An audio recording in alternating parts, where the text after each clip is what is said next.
Magandang gabi po sa inyong lahat. Hindi po ay tayo mag-aaral. So, hindi po nakapag-assign na naman para sa opening reading. So, ako na rin po muna magbasa. And then we can share na lang.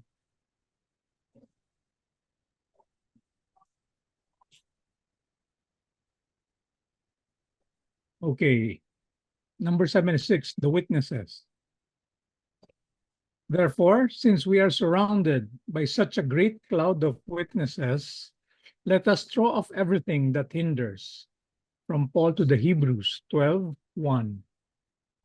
This concept of Paul of Tarsus should be given consideration by the student of the gospel. Each human existence is always an important day of struggle, a generous step toward the infinite ascension. And with every position taken, the individual shall always be surrounded by an enormous legion of witnesses. We are not only referring to those that form part of our own family circles, but also, above all, the friends and benefactors of each individual. Hang on. Who observe him in the many different angles of life, from the higher spheres of the superior spirituality. All over the world, the disciple is surrounded by large clouds of spiritual witnesses that follow his every step, taking note of his attitudes, because no one accomplishes the terrestrial experience by chance without solid reasons based on love or justice. Prior to reincarnation, generous spirits endorsed the pleadings of the repentant soul. Judges acted upon the corresponding processes. Friends interceded in the service of assistance, contributing to the organization of the particulars required of the redeeming struggle. Those brothers and educators thereby become permanent witnesses of the pupil during the length of time the new task is in progress. They speak to him without words in the innermost reaches of his conscience. Parents and children, husband and wives, and brothers and blood relatives of the world are protagonists in the evolutionary drama. The watchful observers generally remain on the other side of life. Do as much good as possible toward your associates in the struggle on this day, and do not forget those who accompany you in spirit, truly preoccupied and lovingly. So, batay po dito sa pagkaunawa ko, sa aking binasa sa kasalukuyan, tayo ay napapaligiran nga ng mga espiritu. Di ba pinag-aaralan natin sa espiritismo, walang espasyo sa universo na walang laman na espiritu. So sa makatuwid po, lagi pong mayroon ng mga nagmamatsyag sa atin. Ito nga sinasabing great cloud of witnesses. And among these great clouds of witnesses na tinatawag po, mayroon po nung mga talagang mayroong interest sa ating paglilinang, tawag nga ni Brother Van kanina, o yung ating pagiging buhay dito sa kapatagan lupa. So ito raw, yung ating mga sinasabi dito, mga espiritu na kumbaga inendorso, kumbaga nire-recommend na pagbigyan yung ating mga hiling. Hindi po ba sinasabi nga natin bago tayo muling ipanganak, tayo ay nakikipagniig dun sa ating mga espiritu protectores upang ating maiplano kung ano yung mga magiging buhay, ano yung magiging buhay natin, ano yung mga pagsubok na ating pagdaraanan, yung mga pagkukulang na ating pagpupunan, at yung mga pag-aaral na ating dadaluhan o magiging kaisa. So ito yung sinasabi ngayon na tayo po ay pinagbibigyan, yun yung sinasabing ini-endorse, and judges acted upon the corresponding processes. Ang ibig sabihin lang po niyan, hindi po dahil meron ng batas ng galaw at ganting galaw. So minsan mayroon tayong hinihiling na hindi maaring pagbigyan dahil nga mayroon kinakailangan na punuin o pagbayaran kung tawagin. So yung sinasabi dito, acted upon the corresponding processes. And then, yun na nga po, friends interceded in the service of assistance. So kumbaga, marami po talaga nagtutulong-tulong para po may plano, para mabuo yung balangkas ng ating magiging buhay. Kung sino-sino yung ating magiging kapamilya, magiging mga kaibigan, mga sitwasyon o kalagayan kung saan tayo ilalagay. At ito nga yung sinasabi ngayon dito, dahil nga pinagplanuhan ng maayos, ng mabuti yung ating bawat reinkarnasyon, mayroong mga nagmamatsyag. Kung bagay, pinagmamasdan kung tayo ba ay nakakatupad doon sa ating sinumpaan na tungkulin na magiging hamon nga sa buhay na ito kung atin bang maaalpasan yung mga pagsubok na iyon. So yun yung pagkaunawa ko dito. Meron po bang nais dagdag ng kuro-kuro?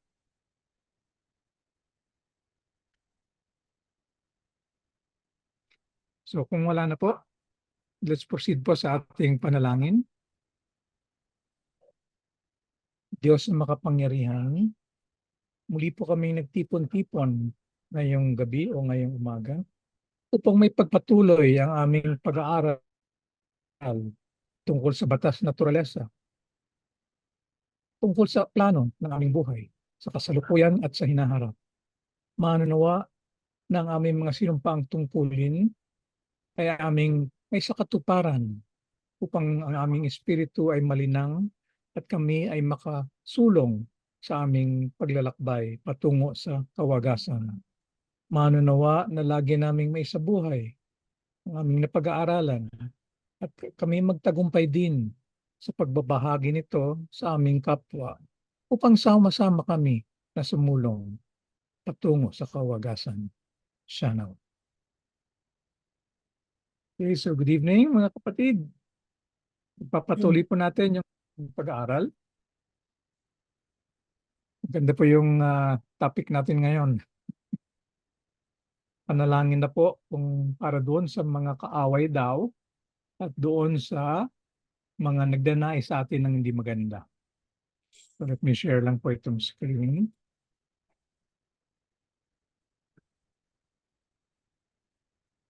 Okay. So, Brother Paul, yan naman o. Umaga dumating kanina. Can you start the reading? For our enemies and those who wish us ill. Preface. Jesus said, love your enemies. The maxim shows us all that is most sublime in Christian charity. But Jesus did not mean to say that we should have the tenderness for an enemy or as we have for a friend. By these words, he reaches us to pardon offenses, to pardon all evil done to us, and to repay all evil with goodness, apart from the work that this conduct has in God's eye. It also serves to show man the nature of true superiority. See also chapter 12, item 3 and 4. 47, prayer. Dear God, forgive the evil he has done me and still desires to do to me. As I wish you to forgive me, I also ask him to forgive me for the offenses I have committed against him. If this person has been put in my pathway as a test, may your will be done. Turn me away, dear Lord, from any idea of cursing him. And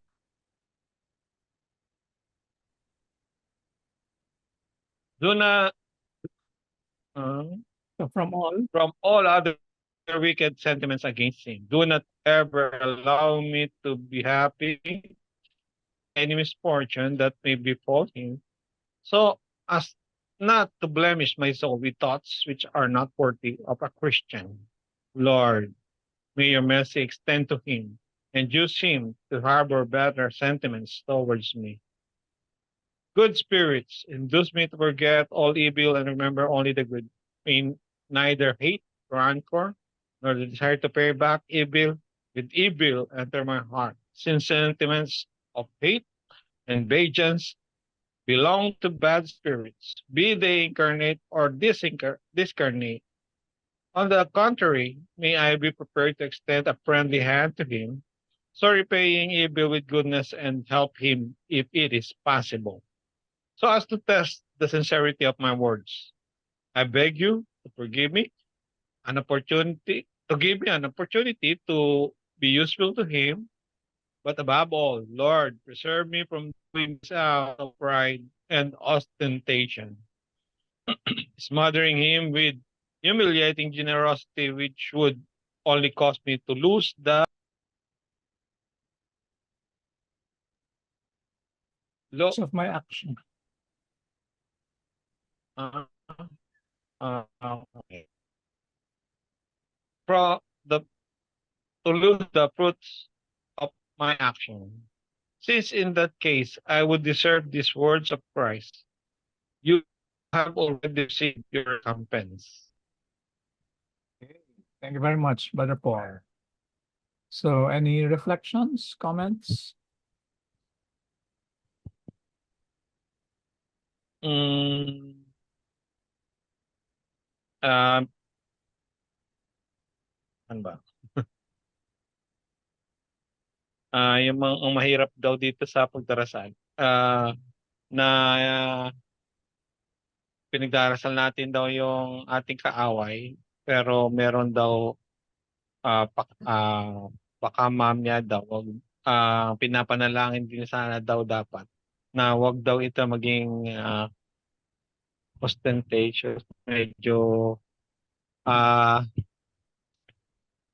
may kataasan o may ibang hangarin o hindi mas magandang intensyon na parang pakitang tao lamang dapat na nasa sa loob at kung papatawarin ah,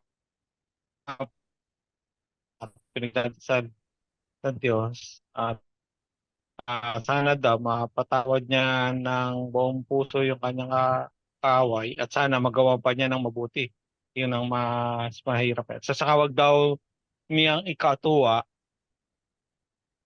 kung meron mang hindi magandang mangyari sa kanya ah, kaaway.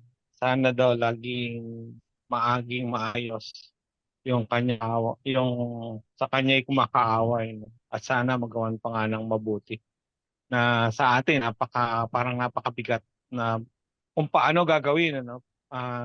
Kaya since ang prayer ay pagpapalakas ng inner self, to attract the positive energy to do it, we do it the same. Ah, kasi kung hindi natin sasabihin at pagdarasal, lalong hindi natin ito magagawa. Mas mainam na yung sinabi natin sa ating mga pag-iisip kahit tayo'y nahihirapan. Nagagawin natin ito, ah, alam naman natin, hindi naman kaagad-agad binibigay ang kalakasan. Unti-unti ito, banay-banay, malalagpasan din natin ito. Pero kinakailangan lang talaga self-reinforcement, pagpapalakas sa sarili. At kung hindi natin uumpisahan sa ganitong mga ah, bagay o kaya paparaanan, hindi natin mapagtagumpayan kasi ito pa lang, unang step pa lang ito eh. Hindi na natin magawa. Paano pa natin magagawa? Paano pa natin mapapalakas ang ating mga sarili? Ito, dito, maralaan natin na talagang papalakasin talaga tayo ng ating mga pananalangin. Okay. Thank you very much, Brother Paul. Merong nais magdagdag? Sariling comments? Side ko lang yung binanggit din ni Brother Paul, no? Na pag-usapan nga natin nung simula. Itong mga panalangin po is actually for our inner self then. Na yun nga ang sinasabi kasi, kung ano yung ating mga sentimiento, kung ano yung ating mga ipinapanalangin, dito yung ating mga saloobin, na nakakaapekto ngayon sa atin ang lahat ng ito. Dahil nga kung negatibo yung ating sentimiento sa ating mga kaaway, halimbawa, ito ay nakakaapekto rin sa atin. Na kung meron nga daw tayong itinanim na galit, kung mayroon tayong kinikimkim na sama ng loob, tayo mismo ang napipinsala. Dahil nga mayroon tayong negatibong alitigtigin sa ating sarili. So yung sinasabi nga natin dito na ang hinahangad natin ay kabutihan para sa ating mga kaaway na sinasabi, ito rin ay makakatulong sa atin dahil nga kung makalet go tayo ng mga tampo, ng mga galit na yon, ay magiging mapanatag yung ating kalooban. So mawawala nga yung mga negative thoughts, negative feelings na nagpapabigat sa ating sarili. So may nais po magdagdag? Ako po magdadagdag. Sige, go ahead po. Pambawi sa absent last week. Ano, Go ahead, sis. ang hirap lang kasi, tawag dito, pwede namang ipanalangin kaya lang mabigat nga, sabi mo nga mabigat sa dibdib, di ba? Mhm. Pwede ba yung pagkananalangin ka ipagpasa Diyos mo na lang? Yung bang bahala ka na. Kaya lang, pag-iisipin mo, no, parang hindi makatwiran na ikaw nakipag-away pagkatapos siya mamomroblema para ipagpasa Diyos at siya pa gaganti, di para na lang ano. Pero yun ang nagiging common na sinasabi natin eh, ipinagpapasa Diyos ko na lang. Honestly, nasubukan ko na pong ipag-pray ang isang kaibigan at ito yung actual ngayon na nangyayari sa akin. Nagkaepekto nga sa akin yung gawain na yan, yung sitwasyon na yan na nangyari. At nag kasalukuyan kong pinagbabayaran yung aking epekto sa inner self na nagiging epekto niyan. Tapos naisipan ko siyang ipanalangin na sa pagpapanalangin ko nasabi ko na sana humaba pa ang buhay niya. Eto magiging honest ako, hindi for the goods na ano, kundi sinabi ko na sana humaba pa ang buhay niya para maranasan niya yung kumbaga kasi naaano ko na 'pag nakamatayan niya yung kawalangyaan niya, in a sense na gano'n na lang ba, gusto ko maranasan siya, gusto ko magdanas pa siya ng may matutunan pa siya. I don't know kung masama man na ano, pero that's the way na gusto kong pahabain pa ang buhay niya. Yun lang yung kaya kong ibigay na panalangin sa aking kapatid na kaaway. Okay, okay. Oh, yan, yung pinsan mo, may magbibigay ng ano, kuro-kuro niya. Go ahead, Brother Paul. Hindi, side comment lang doon sa ano, sa sinabi ni Insan. Ang panalangin natin palaging positibo, hindi tayo mag-iisip ng mayroong masamang intention doon sa nakaaway natin. Kung ang intention natin ay para maranasan niya magdusa pa siya. Parang hindi 'yun ang dapat na intention. Ang dapat na intention siguro sana hindi niya maranasan.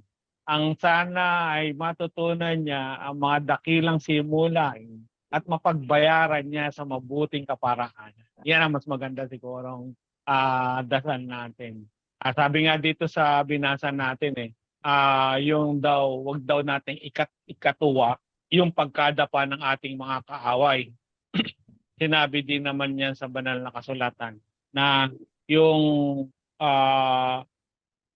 wag daw natin kagalak yung mga pagsapit ng kalungkutan o pagkalugmok ng ating mga kaaway.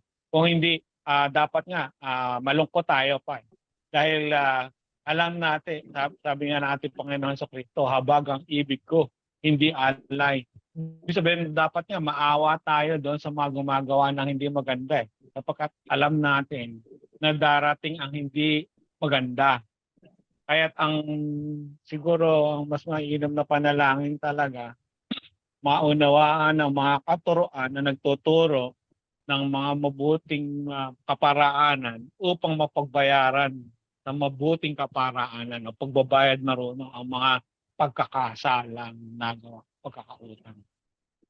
Kasi gusto ko magbayad na siya ngayon pa lang para hindi niya nadanasin sa susunod na buhay, kaya nga pinahahaba ko buhay niya. Ito yata yung tinutukoy nun Sister Zor. Turn me away, dear Lord, from any idea of cursing him and from all other wicked sentiments against him. So yun nga, parang sinusumpa kita na pagbayaran mo na ngayon yan, humaba pa buhay mo para magdusa ka. So I think yan yung sinasabing cursing, sinusumpa. So do not ever allow me to be happy at any misfortune that may befall him, so as not to blemish my soul with thoughts which are not worthy of a Christian. So yun nga yung sinasabi na kumbaga wag tayong matutuwa kung bumabalik na sa kanya yung kanyang mga ginawa. At ang dahilan nga ron, itong sinasabi, not to blemish my soul, para nga hindi mahilahisan ng negatibong alitigtigin o emosyon yung aking espiritu. Dahil nga magdudulot lamang yun sa akin ng pinsala o kapahamakan. Kasi again, everything, di ba, absolute yan Kung anong itinanim, siya nga anihin. Kung mayroon tayong itinatanim na negatibo, na yun nga, susumpa natin siya. Sana pag magdusa ka habang pinagbabayaran mo yan, so meron pa rin na negatibo na kinikimkim tayo sa ating sarili na magiging magpipinsala ngayon sa atin. So kaya nga, yun yung sinasabi. May neither hate, rancor, nor the desire to pay back evil with evil enter my heart. Since sentiments of hate and vengeance belong to bad spirits. So dito man sa huli, repaying evil with goodness. So again, suklian ng mabuti yung ginawang masama. And yun nga, sisikapin natin na tulungan sila sa anumang paraan na ibigay sa atin. Yung sinasabi, if it is possible. No? So yung sinasabi tuloy, I beg you to give me an opportunity to be useful to him. So tayo pa ngayon yung dapat naghahanap ng pamamaraan para matulungan daw itong mga umaaway sa atin. Then itong nasa yellow, itong sinasabi kasi dito, di ba meron tayong sometimes yung tao, mayroong pagnanasa yan Sana dumating yung panahon, ikaw naman ang mga ilangan ng tulong ko. Di ba? Tapos ipapamukha ko ngayon sa'yo. Sa pamamagitan nga, ayan, tutulungan kita out of the goodness of my heart kahit na, di ba? Ginawan mo ako ng masama. So ito yung sinasabi doing this out of pride and ostentation. Smothering him, papahiyain kita dahil magiging mabait pa ako sa iyo kahit na naging salbahe ka sa akin. So yung sinasabi, smothering him with humiliating generosity. Okay? So tulungan mo, hindi dahil out of the goodness of your heart, kundi dahil nais mong ipamuka sa kanya na mas mabuti ako kaysa sa iyo. Dahil tutulungan kita kahit na hindi mo ako tinulungan. Na yung sinasabi dito, will only cause me to lose the fruits of my action. Kumbaga, walang saysay, walang kabuluhan. Yung ginagawa nating pagtulong, kung ito ay naging sanhi nito ay kataasan. At nais natin nahiyain yung ating mga kapwa. So yun yung nakuha doon. Okay? Nais pong magdagdag sa hindi pa nagsasalita. Sister Emily, good evening. Do you want to share something? Makikinig po muna ako. Sana hindi mawala yung signal mo Lagi nawawala signal mo. Oo nga Sige. Brother Paul, may nais ka dagdag? Yung ding mga kaisipan na ganito, yung pagdarasal na katulad nito, alam naman natin na parang mahirap dahil magpatawad ng kaway. Pero kung ito ay dinadasal natin at inuusal natin at ina-attract natin, mayroong mga kaparaanan na dumarating. Pari mo, magkakasalubong kayo na wala sa isang bulaos na talagang no way back. Talagang magpapasilang kayo. Ay talagang mayroong mga pagkakataon na gano'n na talagang gagawa ng hindi pagkakataon na talagang pinagtatagpo talaga tayo na upang magkadaopalan ulit gagawa ng mga paraan ng tadhana. na minsan nga nagiging magkapatid katulad noong unang binasa natin ni Brother JC kanina na nagiging magkapatid, naging magkaibigan, nagkakasama, sama, talagang kinakailangan tong mga ganitong positibong pag-attraction, pag-magnetismo na attractin natin para maisakatuparan natin talaga yung mabuting mga adhikain. Okay. Thank you very much, Brother Paul. May nais magdagdag? Sister Let? May nais pa kayang ibahagi? Later na lang po siguro. Thank you. Sige po, sige po. So, i-call attention ko lang din po dito sa green, ano? But Jesus did not mean to say that we should have the same tenderness for an enemy as we have for a friend. So, yung sinasabi pong mahalin yung kaaway, hindi po ito yung sinasabi nga na kumbagay pagmamahal sa isang kaibigan o sa kapamilya na kumbagay nandun na yung magkapareho kayo ng frequency o vibration. Kasi sinasabi nga po natin, di ba, yung mga tunay na magkakaibigan, ito yung pareho na yung kanilang mga saloobin, yung kanilang vibrasyon, yung kanilang frequency. Batas ng halinahan, tinatawag po natin.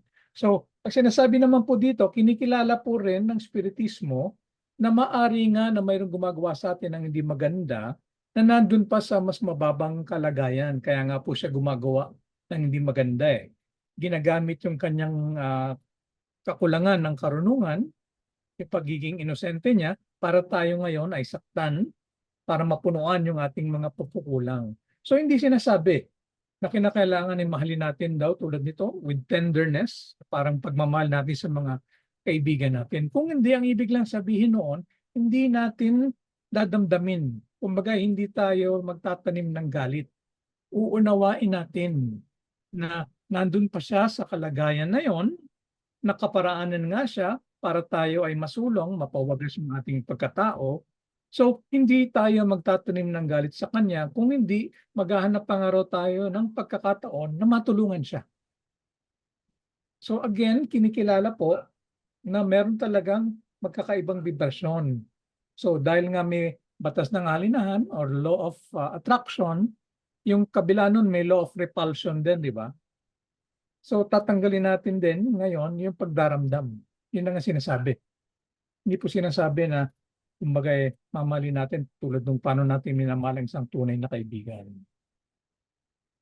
Na panghawakan niyo po ba yun? Okay. Sige po. Pwede pong magdagdag. Sige po, Sister Let, go ahead. Siguro po bilang protection na rin sa atin na hindi tayo maapektuhan masyado sa mga kaaway. Pwede nating sundin yung sinasabi na the fire we burn for our enemies burns us more.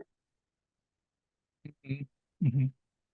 Kasi mas nagkakasakit sa puso pagka nadadala lagi ang anger. Apo. Yun na lamang po siguro ang gawain para maproteksyonan ang sarili natin. Thank you po. Sister.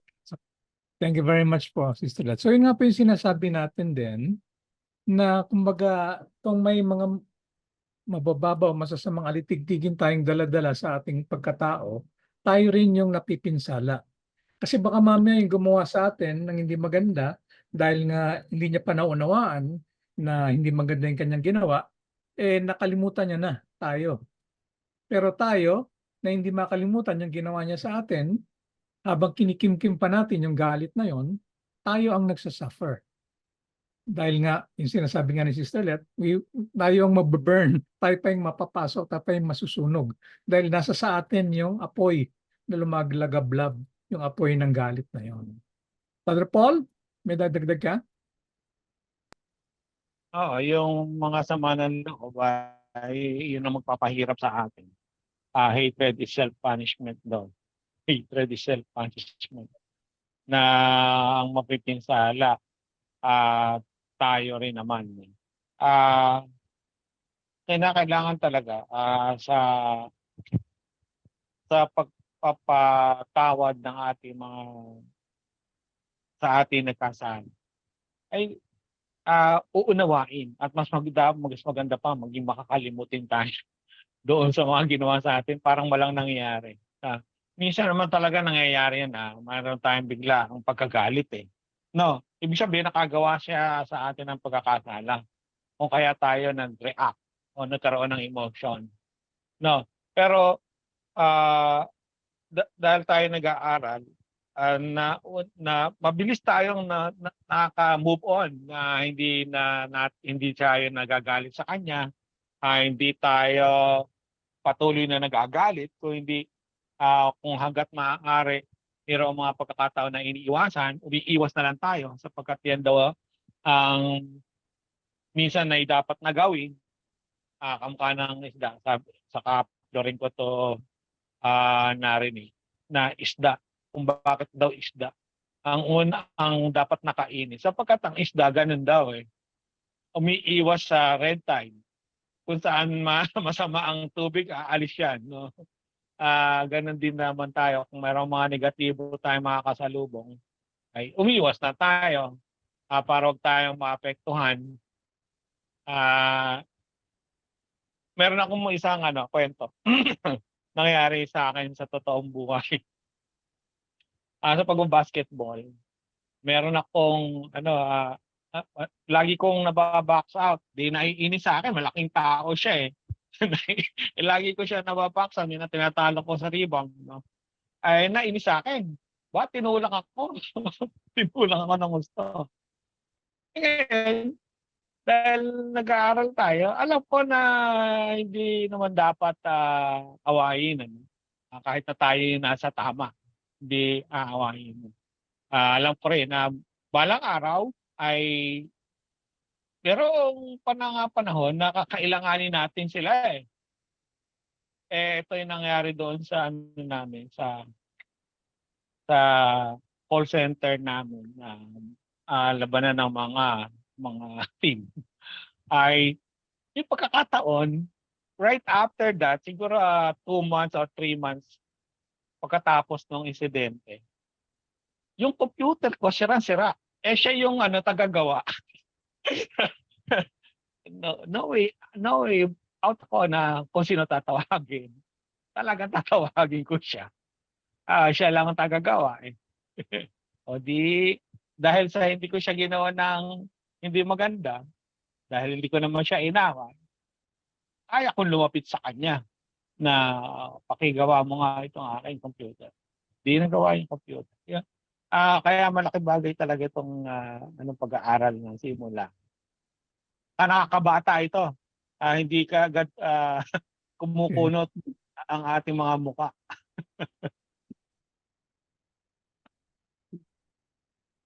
Yep. Sige. Thank you very much, Brother Paul. Okay, so let's continue. Let me share yung screen.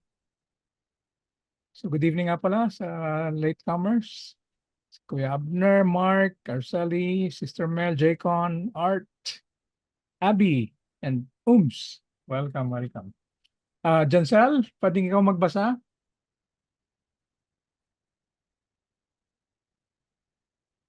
Jancel, can you read?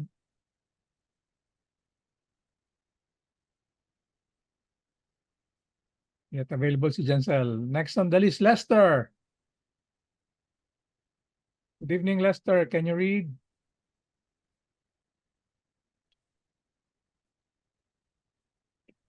Wala din. Kuya Abner, you're next. Can you read?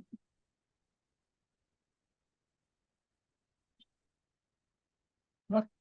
0 out of 3 Mark. Sige po, kuya. Magandang gabi po. 0 Wala out po. of 4. Ayun. Can you read, Mark? Ay, sige po, kuya. Narinig na po. Malinaw po. Wala kang makita, sorry. Yeah, sige. Go ahead, please. Thank you.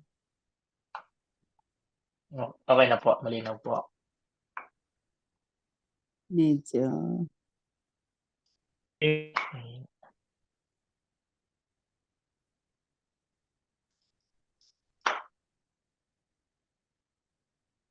Go ahead.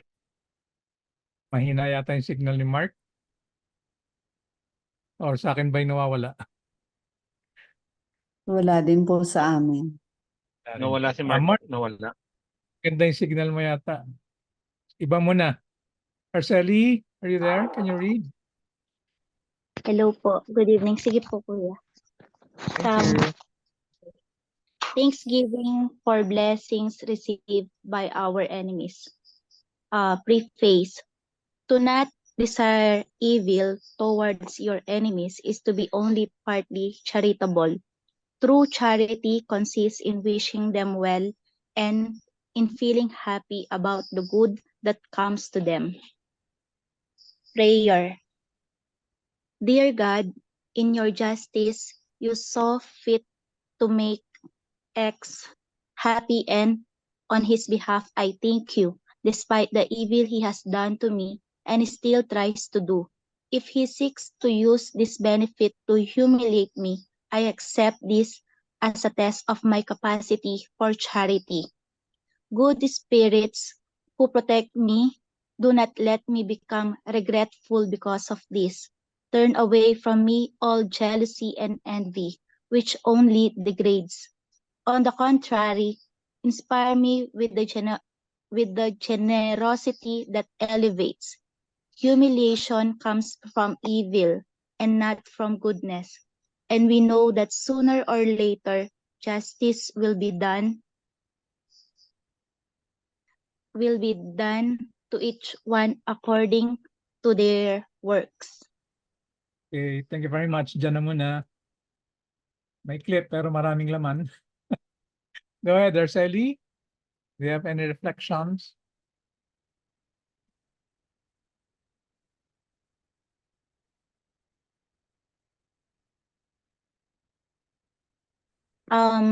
Base po sa naintindihan ko po doon sa nabasa, yung kung ano man daw po yung progress na nakikita natin or blessings na nakikita natin sa ating mga nasasabing kaaway, yun daw pong pagiging masaya natin para sa kanila ay parang pagkakawang gawa din daw po yun. Kasi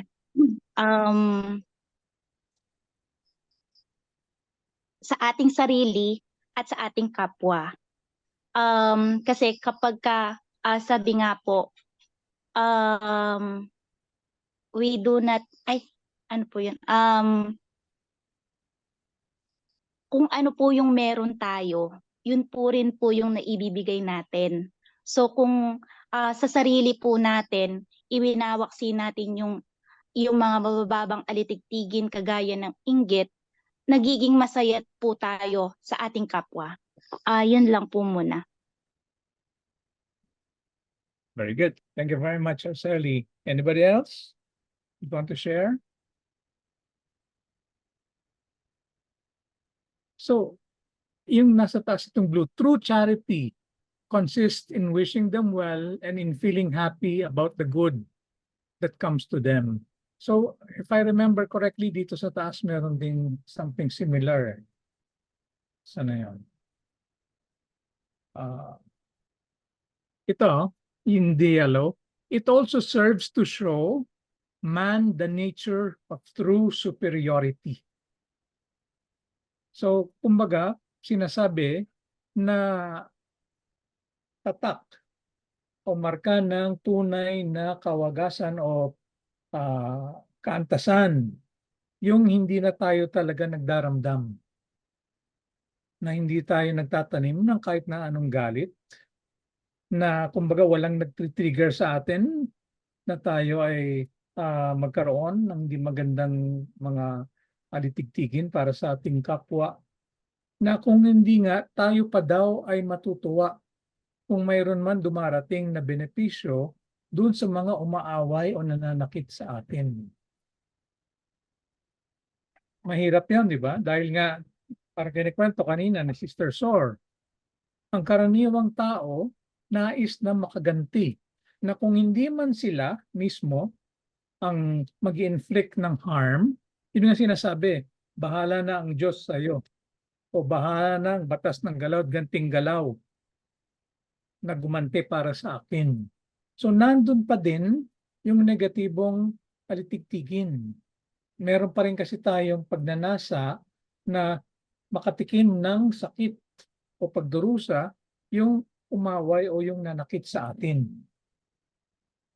Ang hinahanap sa atin, sinasabi nga, true charity, ang totoong pagkakawang gawa, ay yung kahit na may mangyaring mabuti sa ating kaaway na tinatawag, ay matutuwa pa tayo para sa kanya. Sa sinasabi pa nga din dito, na kahit na patuloy pa tayong sinasaktan, despite the evil he has done to me and still tries to do, so dapat maging masaya pa rin tayo kung nakakatanggap siya ng mga benepisyo o tinatawag na biyaya. Ilang beses naman nangyayari sa atin yan, di ba? Na bakit siya pa yung pinagpapala? Ba't siya pa yung sineswerte? Siya pa yung pinagbibigyan? Di ba? Na mas marami siya ngayong pera, mas malaking kapangyarihan, mas malaking kanyang impluwensya. So naiinggit tayo doon. So yung sinasabi, turn away from me all jealousy and envy, which only degrades. So yun nga sinasabi, na kumbaga, itong mga negatibong emosyon na ito ay mayroon ng hindi maganda na epekto sa atin. So yun yung sinasabi. Parang yun yung sinabi kanina ni Sister Let, na tayo pa yung napapaso, tayo pa yung nasusunog. So sinasabi dito, kapag tayo ay mayroong pagseselos at inggit, tayo pa yung napipinsala. Iyon yung ibig sabihin ng degrade. Okay, so on the contrary, inspire me with the generosity that elevates. Generosity of spirit yan yung ibig sabihin na yun nga. Matutuwa tayo dun sa mga nangyayaring mabuti sa ating kaaway. Yung sinasabi itong humiliation comes from evil, na kumbaga yun nga, mas umaangat pa yung ating mga kaaway, naiiwan tayo, parang sinasabi nga natin, napapahiya tayo, nahihiya tayo sa ating sarili. Bakit nga yung kaaway natin pa yung umaangat kaysa sa atin? So sinasabi, yung ganong damdamin, na humiliate tayo sa ating sarili, nahihiya tayo, ito raw ay nanggagaling doon sa hindi maganda. Tinatawag niyang evil. Kasi nga, hindi ka nais-nais na alitigtigin. Pero yun nga, parang sinasabi dito sa bandang huli, dahil nga kung alam naman natin ang mga batas ng naturalesa, na yun nga sinasabi, sooner or later justice will be done to each according to his works. Hindi tayo malulungkot. Hindi tayo mainggit. Dahil nga sasabihin natin, alam naman natin na itong patuloy na ginagawa nating pagtatanim, paggawa ng mabuti, kung hindi man ito ngayon magbunga, darating naman ang panahon na sisibol din. Magaganap din yung tinatawag nating batas ng galaw at ganting galaw, at babalik sa atin lahat ng mga ginawa natin din naman ngayon na kabutihan. Kahit sa kasalukuyan ay hindi pa ito kinikilala o hindi pa tayo binibigyan ng karampatang pagkilala. May nais magdagdag? Sino ito? Sister Sor, kung maging honest lang ang bawat isa sino sa dito ang makakawa niyan sa ating kaaway. Okay, so yung sinasabi natin, karaniwang tao sa kasalukuyan, ito pa nga yung nangyayari. Sana sinasabi huwag natin gawin. Pero what we are saying is, ito yung kumbaga adhika na magawa sana natin. na kapag tayo nga daw ay nagkaroon na ng sapat na pagkakilala, pagkaunawa, ay magagawa na natin yun. Si Jaycon, hanggat po siguro nasa katawang laman tayo ay hindi mawawala ang initial response, lalo na kung ginawan tayo ng mali. Kahit gaano pa kalawak ang iyong pag-aaral sa buhay, yes, tulad po ni Jesus ay meron siyang initial response sa mga nangyayari. Like nagalit sa simbahan, natakot sa garden bago ipako. Pero pinakita ni Maestro Jesus ang behavior, paano niya panghawakan ang mga nararamdaman niya. Si Arceli, may free will naman po tayo. Every action at reaction may consequences. Sabi ni Jacob, at bilang tao, yun po ang ating mithiin. There you go. Ate Zen, good evening. Go ahead, please. Mauna ka na. Gandang gabi, mga. Magandang gabi. Ang ano ko po, yung sa buhay ko na lang kasi mas madali po kasing Yes, exactly. mabigyan ng ma-elaborate pag sa sarili mo, di ba? Karanasan. Sa akin po kasi, Agree. open naman po yung book ng buhay ko na yung husband ko, nagkaroon siya ng ibang pamilya. Sa akin po kasi, natanggap ko dahil ang katwiran ko hindi kami talaga yung meant for each other. Hindi kami talaga yung na talagang pagsasamahin dahil mas matagal pa yung pinagsama nila sa pagsasama namin dalawa. Tapos mas marami yung naging anak nila kaysa sa akin. Tapos noong nagkasakit siya, malubhang sakit niya, kami pa rin din yung tumulong, lalo na yung anak kong panganay na may sakit siya, tinulungan siya, pinadalan siya ng pagpapagamot, ng mga pangailangan niya, at hanggang nung dumating yung namatay siya, kami pa rin yung tumulong sa kanya. Kasi sa akin, hindi talaga ako na, hindi ko naramdam yung iba kasi pag ganun marami kang sasabihin, magtatanim ka ng, di ba iba nagmumura sila, ako hindi, wala akong ganoon. Basta ang katwiran ko, siguro talagang, yun ang binigay na buhay sa akin ng Panginoon na kailangan pagdaanan ko yun. Kaya sa sarili ko, tanggap ko, na sa mahabang panahon, na nagkahiwalay kami ang mga anak ko naitaguyod ko, naging maganda yung mga buhay nila, at hanggang ngayon patuloy pa rin na nakikipaghamok sa buhay.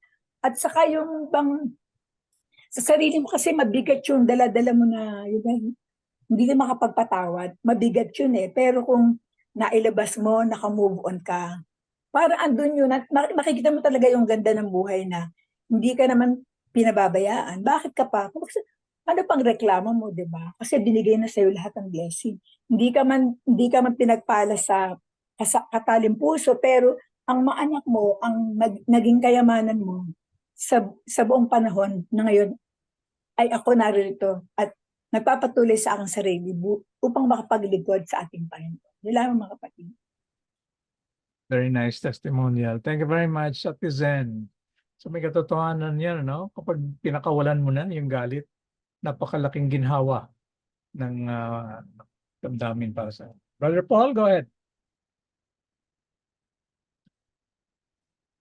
Marami namang istorya ng pagpapatawad na nagagawa yan ng mga tao, no? Una na diyan yung anecdote ni Juan Ortega na habang nasa hearing daw, binato ng tinta, na bote na may tinta. Sa sobrang galit kay Juan Ortega. Ngunit tinanong ng judge, Juan Ortega, gusto niyang mangyari. Sabi, pinapatawad ko po at wala na hindi po ako hahabla sa kanya. Ibig sabihin, nagagawa. Meron din naman doon sa pumatay naman daw sa nanay yata ni Cherry Pie Picache. Napatawad. Pinuntahan pa ni Cherry Pie Picache sa pulungan. Pinatawad. Pero din naman sa Africa, isang nanay na pinatay yung kanyang anak. Ngayon, nakulong yung pumatay, ngunit pinatawad nung ina, ginawa pa niyang anak. Inampon niya pa itong nakapatay sa kanyang anak. Ibig sabihin, kaya gawin. At tayo din, meron tayong maliliit na successes dyan. No? Ako din, marami na ako ganyan na successes na may tatawag na mahirap lang sabihin, baka sabihin na mataas tayo. Na kaya natin yan kung talagang isa sa puso natin. Yun lang.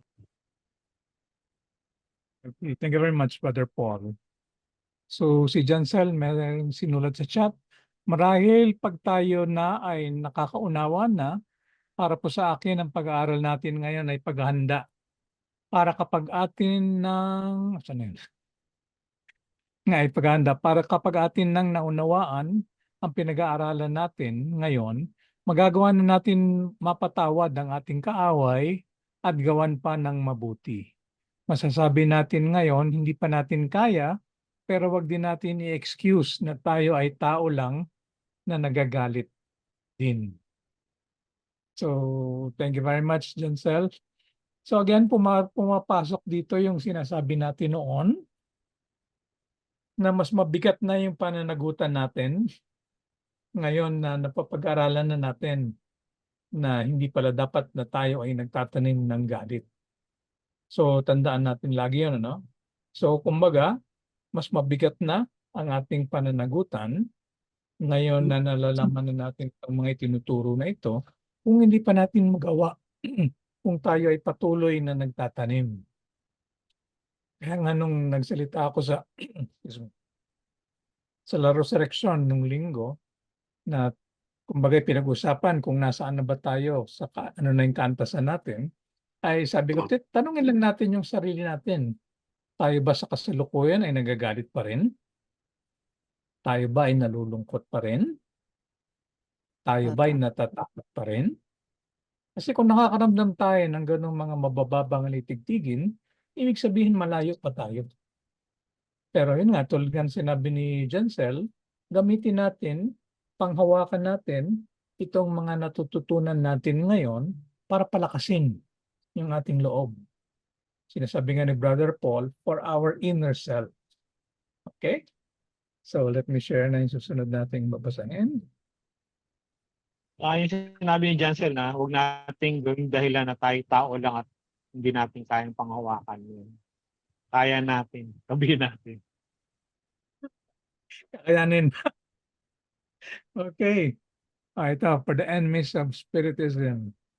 Brother Art, you're next on my line. Can you read? Good evening. At For teka, the enemy- sandali, Brother Art. Nagtaas ng kamay si Dinwell eh. Baka may pahabol siya doon. Dinwell, good evening. Go ahead, please.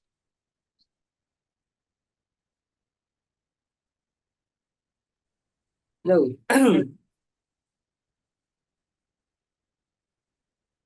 Kanina po, magandang gabi po sa ating lahat. Actually, kanina po ba ako nakikinig about sa paksa natin at alam ko na may kinalaman doon sa ating mga kaaway na naman which is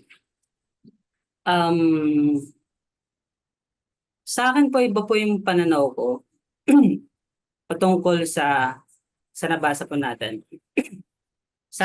Ang narinig ko po kanina, sabi po natin, yung galit ay isang uri ng mababang alitigtigin na dapat ay iwaksin natin. Hindi natin dapat hinahayaan na yun ang managan at manaig sa ating katauhan. Pero isa po sa mga na obserbahan ko na gawin nating behavior nating mga tao. O sa akin na lang din, hindi ko na po ilalayo sa aking sarili. Minsan pag galit ako, hindi pala galit. Andun yung ano po parang inis. Kaya hindi ko masabi minsan kung may kaaway talaga ako or may kaaway ako or ano po or wala. Kasi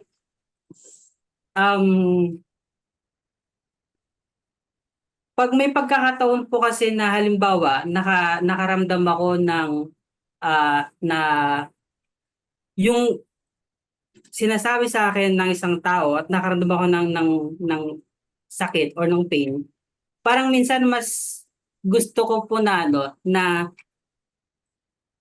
ah, hindi naman sa hayaan, pero sa aking isipan, ang dami kong gustong sabihin sa taong yon, pero hindi nasasabi ng aking bibig.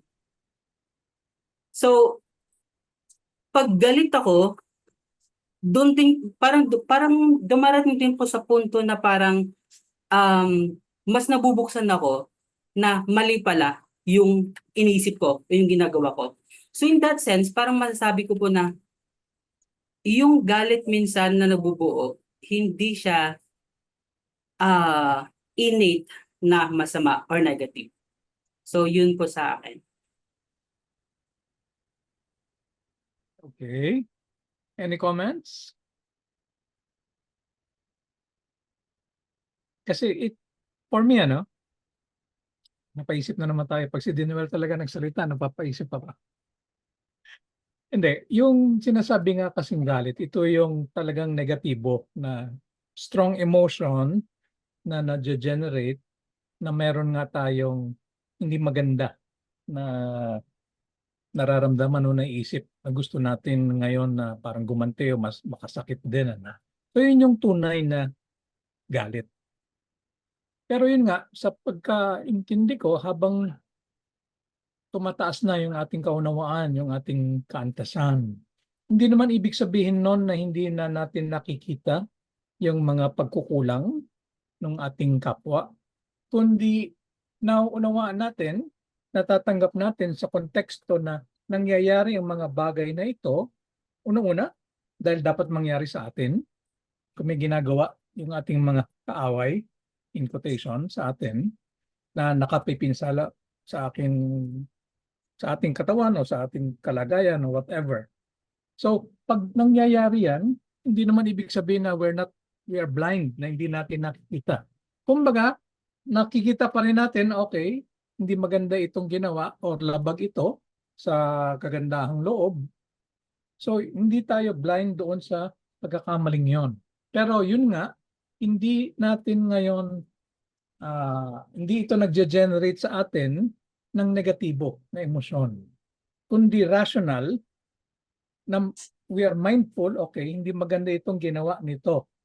So, mukhang meron akong muli na pinupuno, kaya sa akin ginawa ito, pero nakikilala ko nga na nagawa niya yon dahil kulang pa siya sa kaunawaan.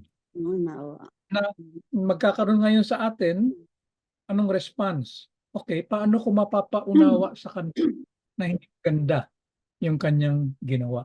So paano ko maiasaayos itong kalagayan namin na obviously may hostility sa akin? So paano ko ngayon mareremedyohan para yung kanyang galit sa akin ay mapahupa ko? Na yun nga sinasabi dito, ano ngayon yung kabutihan na maaari kong isukli sa kanya para nga mapahupa. Dahil nga, yung tinuturo din sa atin, yung mga kadalasan, yung mga kaaway natin, yung gumagawa sa atin ng hindi maganda, may pinagmulan yung galit na yun.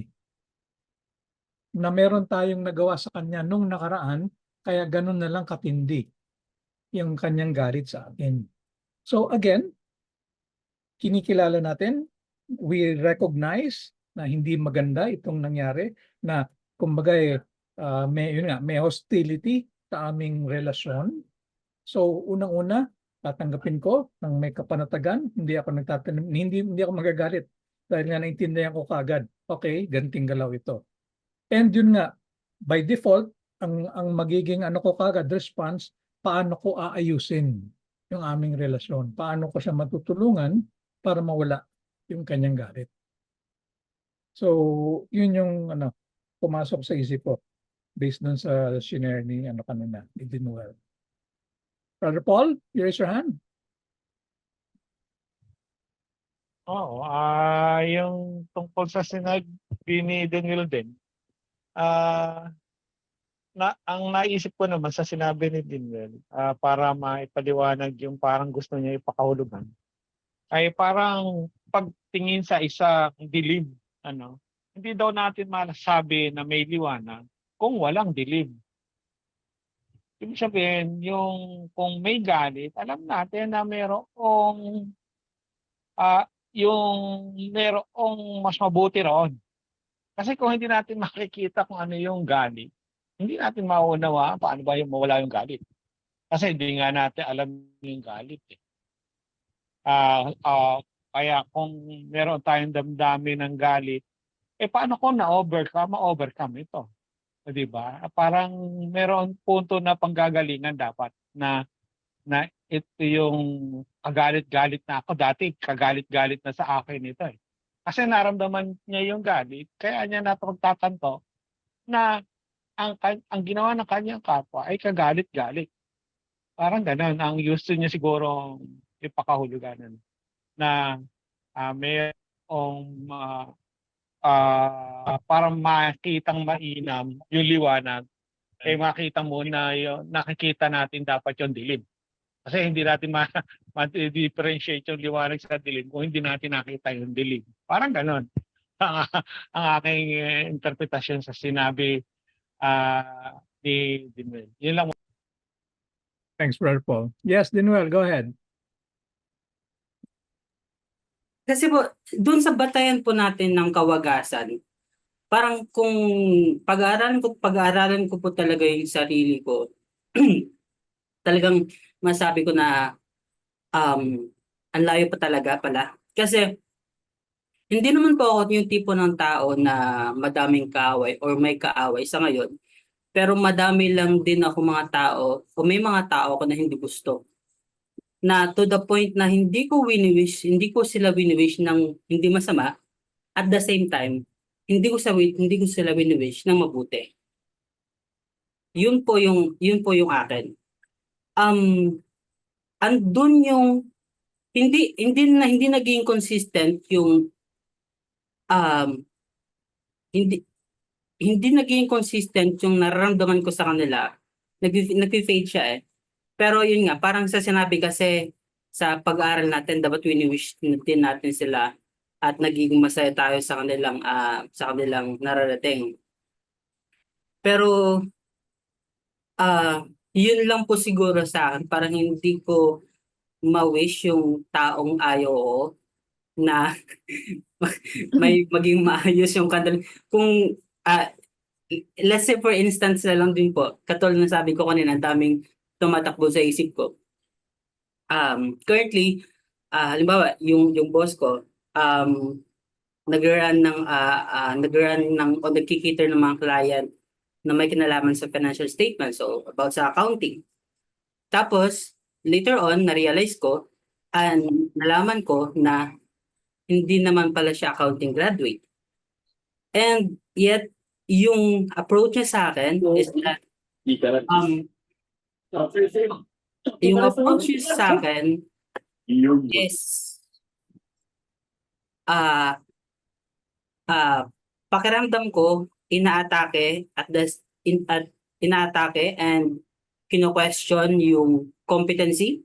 Tapos sa isip ko, parang sa isip ko, hindi ka nga accounting graduate.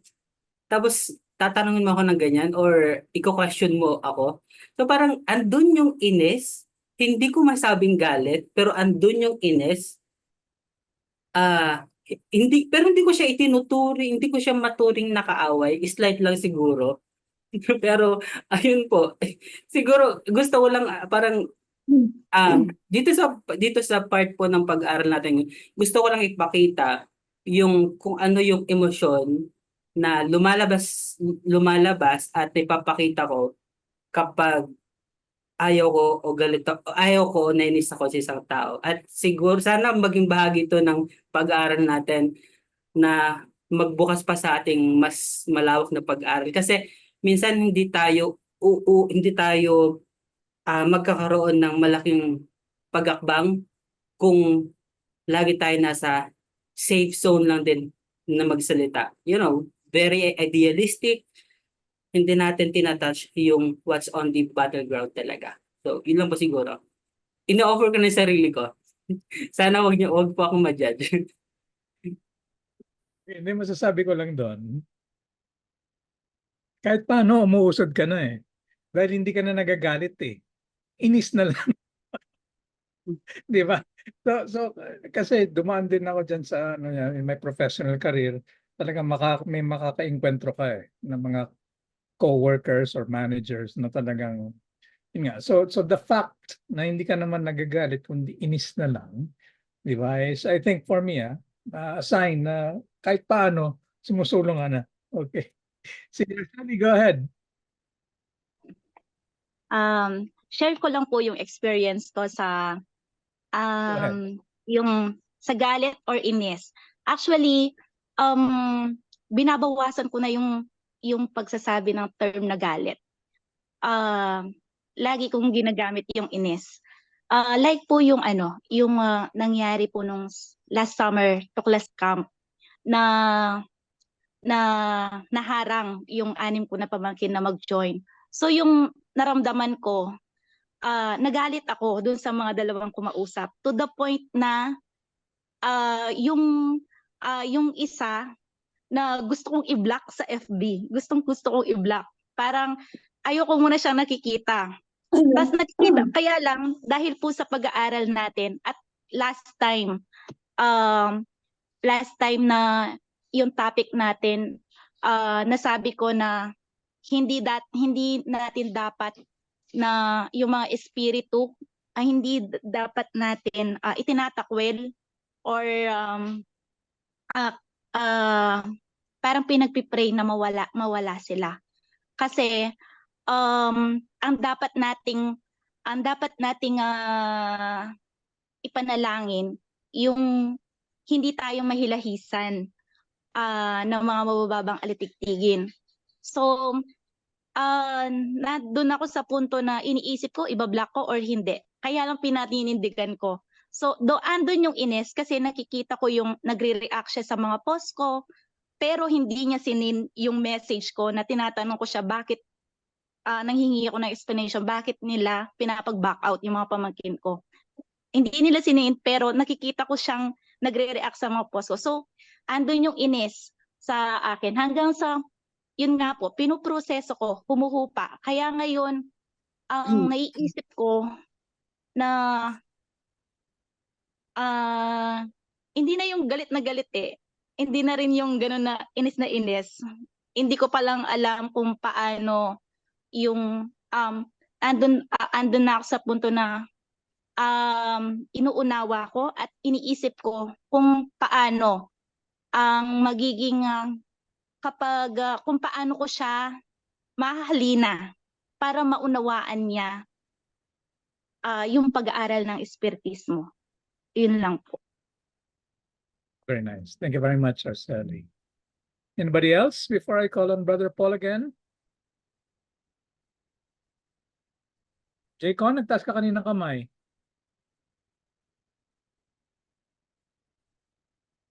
Jaycon, nakita ko yung kamay tinaas mo kanina.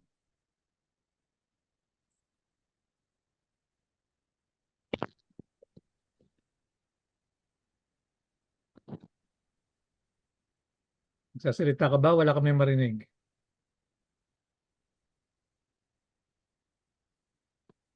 Okay, sira yata yung mic ni Jaycon. Yes, Brother Art, go ahead. Yung tungkol sa galit, isa yan sa matagal ko na ring pakikipagsapalaran sa sarili. Ang nakikita ko kasi dyan ay yung kailangan natin ng mas mataas na kaunawaan, mas mataas na pangangatwiran at mas malawak na perspektibo. Kasi magka-clash talaga ang tinatawag kong ideal world sa realistic world. So ideally, ang ni-expect mo sa mga tao, ginagawa ka ng mabuti. At nasa mga katwiran, kumbaga, ang mga actions ng tao. Pero yun nga, hindi to realistic. Alam natin na lahat ng tao ay merong kahinaan. Alam din natin lahat ng tao may pinagdadaanan. So, expect mo talaga. Mas expect mo na may magaganap one way or another. Isang sitwasyon na hindi mo magugustuhan. Ang isa sa mga dapat nating pinapractice is yung acceptance. So, acceptance na pwede itong mangyari. Nagaganap ito. At bahagi ito ng proseso ng ating buhay. No? Kasi nga, tayo din ang nagbabayad utang. So, natatanggap lang natin ang dapat nating matanggap. At the same time, wala naman tayong magagawa eh. It's outside of our hands. Kung ano yung mga ginagawa outside of ourselves, wala tayong magagawa dyan. Hindi nga natin pwedeng baguhin ng mga tao, di ba? Only ourselves. So ang focus natin at ang isip natin ay nandun lamang sa sarili natin. Ngayon, ang isang practice dyan, siyempre yung pinag-iisipan na mabuti yung magiging response doon sa mga nangyari o naganap. Of course, hindi natin gustong gumawa ng masama. Yun talaga. Dahil alam natin na merong hahantungan na merong balik to na hindi maganda rin. At yun nga, ang emotions natin ay ano yan talagang apoy na nagliliyab yan eh. Minsan the more you think about it, yung mga nangyari yun, the more na hindi mo ma-let go, the more na nag-aapoy siya. Sabihin nun, hindi mo matanggap na nagawa ito, nangyari ito sa'yo. So kailangan magti-think ka, ano ka eh, parang outside of the box eh. Ano ba talaga ang dapat na mahalaga, no? Gawin natin, no? So, lahat nga ng nabasa natin kanina, no? Kailangan pa nating gawa ng mabuti din sila, no? It's a work in progress talaga. Mahirap. Kagaya ng nasabi ni kapatid na Dinwell, no? May mga ganun talaga ang pagkakataon na nahihirapan ka rin gumawa ng mabuti sa kanila. So, but it's a start, no? Na tayo po ay alam natin na meron tayong emotions na kinakailangan nating paglabanan. So once na-start yung emotion na yun, once naramdaman mo yun, mag-isip ka na mabuti. Rather than actions agad, o talk agad. Sa bandang huli kasi tayo, magsisisi tayo sa ginawa natin eh. Ayaw natin yun. So kailangan palipasin natin. Kaya kung wala ka pa dun sa case na nalilet go mo yung mga ganyan, ang first na ginagawa dapat yan is iwasan na. Diba? Kung hindi mo kaya pang magpatawad, kung hindi mo kayang pahupain yung nararamdaman mo, umalis ka. Imbis na magstay ka dun sa lugar at baka mamaya may magawa ka pang hindi maganda. So maraming mga practices na ginagawa dapat tayo para sa ganun ay ma-assure natin na hindi tayo makagawa ng masama. Yun lamang po. Okay, thank you very much, Brother Art. Sorry, nag-off yung yung laptop ko. I'm now on my mobile. Okay, so, sino ba yun? Jaycon, magtaas ka kamay. Okay na ba yung microphone mo? Go ahead. Good evening po. Good evening. I agree dun sa sinabi ni Oms at saka at tapos pinasundan pa ni Kuya Art na yun din dapat yung aking sabihin na lumagay tayo sa totoo na when it comes with our emotion kasi para sa akin sa sarili kong pag-aaral para bang nalalabelan agad na kapag negative is negative yung effect.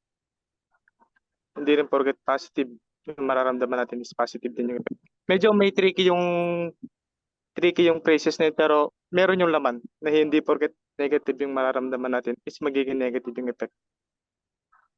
Hindi ko pa siya may paliwanag na maayos pero ito kasi para sa akin na kapag meron gumawa sa akin ng mali na talagang nasaktan ako na sa lagay ko ngayon na bilang kahit pa nag-aaral ako ng espiritismo is meron ako mararamdam na galit o yung dismaya, sabihin na natin dismaya. Pero kapag sinabi ko naman kasing galit, hindi naman kasi agad natin lalabelan na lalagyan ng label yung galit niya na nag-iiskandalo ka. Gusto mong manakit, gusto mong humawak ng patalin. Agad kasing over-excite yung natin doon sa galit. Galit is a parte rin ng sarili natin. Hindi po ba? So, kapag may gumawa sa akin ng hindi maganda, tapos dapat wala akong maramdaman kasi nakakaunawa na ako na merong batas ng ganting galaw. So, hindi yun magiging natural o lohika para sa akin. Lalong-lalo na sa self-care ko kasi parang hindi mo ina-address mismo yung dapat mong i-address na kunya nag-away kayo ng may nakaaway kayo tapos kinabukasan na magkikita kayo, talaga bang wala kang mararamdaman? Madali lang bang itanim sa isip mo na nagbabayad ako ng utang, may batas ng ganting galaw, okay lang yan, lahat naman ganyan. Ang ibig ko sabihin is mahirap siya kasi parang binabypass natin parang nagkakaroon ng bypass na hindi siya nagiging healthy para sa akin. Ito lang yung sa pananaw ko po. Hindi siya magiging healthy. Bakit? Kasi po parang hinahayaan mo yung mga tao na meron silang yurakan sa boundaries mo na hindi ka magkakaroon ng reaksyon o magtatanim ng galit kahit pa patuloy yung ginagawa nila. So, kailan yung gagawin mo yung parte mo bilang isang tao na nabubuhay sa sosyedad na meron ka rin dapat i-react.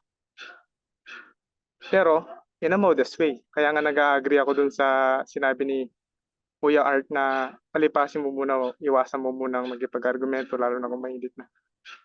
Yun yung mga valid reaction na kailangan nating mapag-aralan sa ating sarili na yun yung mga dapat nating gawin. So, after nun, yung nanakit sa'yo, is kung hindi niya namamalayan sa kanyang sarili na nasasaktan ka na pala, pero ikaw kasi is mapagpatawad ka, okay lang yan, hindi ako magagalit sa'yo.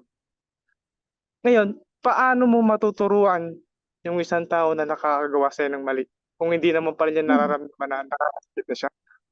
So, kung bilang isa akong mag-aaral at gusto ko rin matuto yung nakaaway ko, ipapakita ko sa kanya na nagalit ako doon sa ginawa mo, hindi okay sa akin yun, sinaktan mo ko, sumama yung loob ko doon. Sana ganyan-ganito. Yun yung maturity para sa akin. Yun yung nag-aaral ng espiritismo. Yun yung nag-aaral ng buhay para sa akin.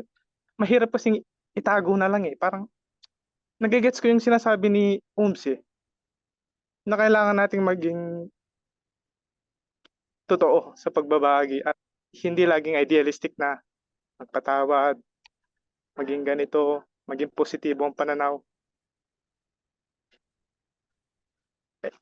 Para sa akin Okay. lang po ito Sige. So, yun lang po yung para sa akin. Marami po salamat. Sige. So yun nga, J-Con. Kaya nga sinasabi natin, may kanya-kanya tayong mundo eh. So kung nando ka pa sa kalagayan na kailangan mong gumante, di, nasa sayo yun. Pero katotohanan naman ng negatibong emosyon, nakakapinsala.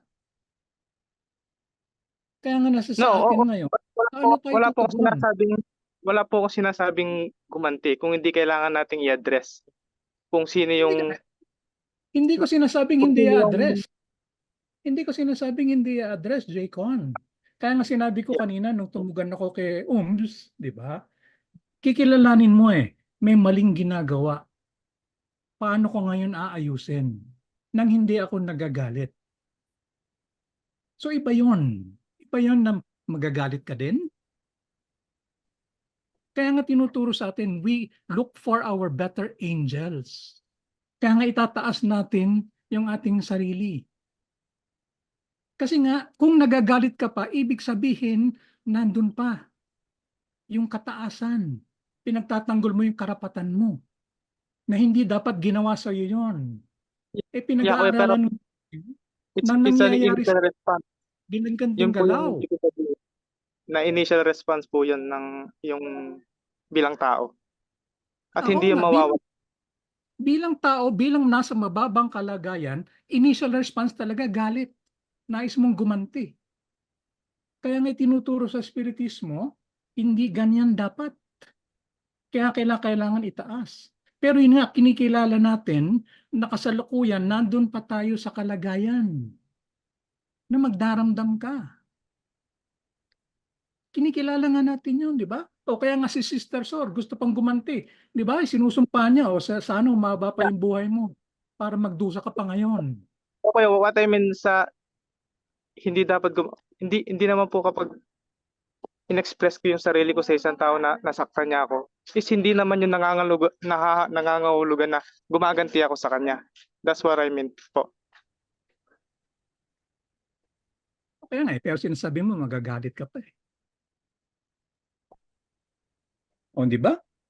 Si Ooms, hindi nagalit eh, inis na. Yeah, kaya nga po, nagpauna po ako na nilabelan yung kapag sinabing galit, hindi agad yung over-exaggerated na yung gusto mong manakit. Kaya nga po nagpauna ako ng disclaimer na ganun po. Pero yun nga, di ba? Parang sinasabi mo pa rin, hindi, natural lang ang magalit. Which kinikilala nga natin na kung nandun pa sa kaantasan na yun, sa kasalukuyan, karamihan sa atin, gano'n, di ba? Pero yun nga yung sinasabi, kaya nga kailangan iangat natin ang ating mga sarili. Kasi kundi it's an endless cycle, gantihan lang. Yeah, o nga po kuya, kaya nga po example ko po yung kay Jesus na napangahawakan yung mga initial response niya. So ano yung pinagtutunggalan mo? Hindi po nangangalugong po bang si Jesus ay hindi pa nakakaunawa kasi nagalit siya. Kasi natakot siya. Hindi po ba nagpapakita lang yun ng bahagi ng kanyang nararamdaman? O kaya nga sinabi niya, di ba? Hindi pa sa Diyos. Dahil magagawa natin lahat ng kanyang ginawa at higit pa. So may hihigit pa sa kanya. So ibig sabihin, sinasabi niya, hindi pa ako perfecto. Meron pa akong mga kainaan. Pero sa pagtuturo natin, lalo na kay Kaplarencio, pati na Pangulo namin, hindi makatotohanan yung pagkagalit ni Kristo sa loob ng simbahan. Kapagkat nasusulat sa banal na kasulatan, hindi man lang magtataas ng boses ang Kristo. Ibig sabihin, hindi talaga hindi nagalit. Hindi nangyari itong mga pangyayari na ito. Pero lang gustong ituro. Kapagkat sabi ni Kapore, isa sa katwiran niya, kung nakagawa ito ni Kristo, napakadaming sundalo ng mga kapiestahan na yon, kapaskuhan na yon. huli agad siya. Baka doon pa lang nadali na siya. Makatiran din. Kaya maaari talagang hindi nangyari ito. Yung mga tao pa na magagalit sa kanya, hindi ba siya dadalawin, no?